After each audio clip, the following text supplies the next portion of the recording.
শুনছেন রেডিও নান্দিনা, বাংলাদেশের ইতিহাস, ঐতিহ্য তথা মাটির গল্প নিয়ে এবারে আপনাদের জন্য আমাদের নিবেদন শেকড় কথন। বাংলাদেশের বিভিন্ন জেলা, উপজেলা ও গুরুত্বপূর্ণ স্থানের নামকরণের গল্প জানতে এবং জানাতে রেডিও নান্দিনার এ বিশেষ আয়োজন।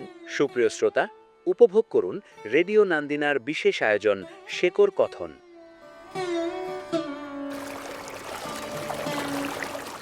রূপসা আর ভৈরব এই দুই নদের বাঁকে গড়ে ওঠা এক জনপদ, যেখানে ভোরের আলো পড়ে সুন্দরবনের লোনা পাতায় আর রাত নামে বাঘের গর্জনের স্তব্ধতায়। বাংলাদেশের দক্ষিণ পশ্চিমাঞ্চলের প্রাণকেন্দ্র এই শহরটির নাম নিয়ে মানুষের কৌতূহলের শেষ নেই। আজ আমরা সেই শেকড়ের সন্ধানে নামব। আমরা জানব নয়াবাদ থেকে আজকের খুলনা হয়ে ওঠার গল্প। ইতিহাসের ধুলোজমা পাতা বলছে খুলনা একসময় ছিল অবিভক্ত বাংলার প্রথম মহকুমা। 1882 সালের কথা। সেই বছরের 19 ও 26 এপ্রিল দ্য ক্যালকাটা গ্যাজেটে প্রকাশিত দুটি প্রজ্ঞাপন এই অঞ্চলের প্রশাসনিক মানচিত্র বদলে দেয়।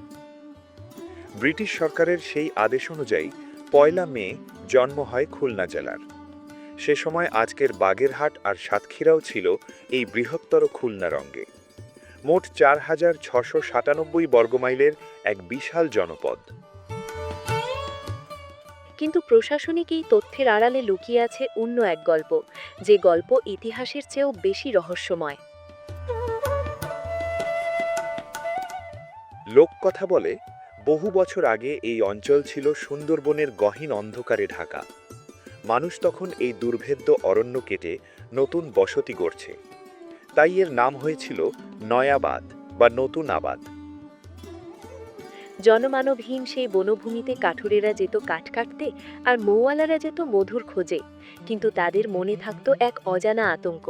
জনশ্রুতি আছে, সন্ধ্যের ছায়া যখন লম্বালম্বি হয়ে বনের ওপর নামত, কোনো সাহসী মাঝি যদি নয়াবাদের ঘাটে নোঙর খোলার সাহস করত, অমনি অরণ্যের নিস্তব্ধতা ভেঙে এক গম্ভীর কণ্ঠস্বর ধ্বনিত হতো। দৈব সেই বাণী চিৎকার করে বলতো, খুলো না, খুলো না।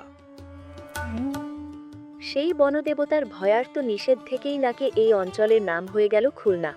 আজও বয়োবৃদ্ধদের মুখে এই লোকগাথা খুলনার বাতাসে ভেসে বেড়ায়। তবে খুলনার নামকরণের ইতিহাস কেবল বনের ভয়ঙ্কর মিথেই সীমাবদ্ধ নয়। এর এক শৈল্পিক এবং রোম্যান্টিক দিকও আছে, যা আমাদের নিয়ে যায় মধ্যযুগের চণ্ডী কাব্যের পাতায়। সেখানে পাই উজানি নগরের প্রভাবশালী ধনপতি সওদাগরকে। সওদাগরের দুই স্ত্রী ছিলেন, লহনা আর খুলনা। বড় স্ত্রী লহনার ঈর্ষার আগুনে পুড়তে হয়েছিল ছোট স্ত্রী খুলনাকে। কবির বর্ণনায় খুলনা ছিলেন পতিপরায়ণা আর ভক্তিমতী।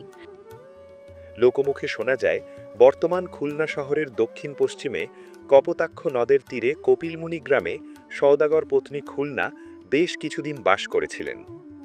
স্ত্রীর স্মৃতিকে অমর করে রাখতে ধনপতি সওদাগর সেখানে অনেক কাজ করেছিলেন।